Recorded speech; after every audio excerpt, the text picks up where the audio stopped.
সত্যি বেশ কিছু গুরুত্বপূর্ণ উন্নতি সব দিক থেকেই লক্ষ্য করতে পারবে কুম্ভ রাশির জাতক জাতিকারা ফেব্রুয়ারি মাসেতে। কুম্ভ রাশির জাতক জাতিকারা অনেক ক্ষেত্রেতেই খানিকটা নিরাশ হচ্ছে, যেহেতু শনির সাড়ে সাতি চলছে বলে।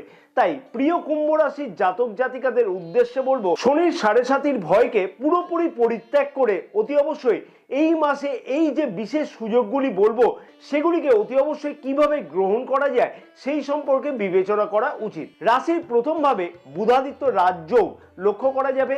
শিক্ষার্থীদের কাছে গোল্ডেন অপরচুনিটি সারাটি মাস কম বেশি লক্ষ্য করা যাবে। ভাগ্য আমার খুব খারাপ, হ্যাঁ, এই কথাটা বলাই কিন্তু ভুলে যাবে কুম্ভ রাশির জাতক জাতিকারা ফেব্রুয়ারি মাসেতে। কুম্ভ রাশির জাতক জাতিকাদের ভাগ্য কিন্তু এই মাসেতে দুর্দান্ত যাবে।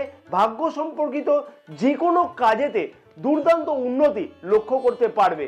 বাড়ি ঘরদোর মেরামত করবার জন্য চিন্তা ভাবনা করা, ইন্টেরিয়র ডেকোরেশন করা ইত্যাদি কিন্তু খুব ভালোভাবেই লক্ষ্য করা যাচ্ছে। আত্মীয় সুখ বৃদ্ধি পেতে যথেষ্ট পরিমাণে লক্ষ্য করা যাচ্ছে, যেমন তেমনই কিন্তু মাতৃস্থানীয় কারোর কাছ থেকে দুর্দান্ত কোনো সাহায্য পেতেও কিন্তু লক্ষ্য করা যাবে এই মাসেতে। প্রেমিক প্রেমিকারা কোনোভাবেই কিন্তু পিছিয়ে নেই। ফেব্রুয়ারি মাস হতে চলেছে রোমান্টিকতার মাস কুম্ভ রাশির জাতক জাতিকাদের কাছেতে।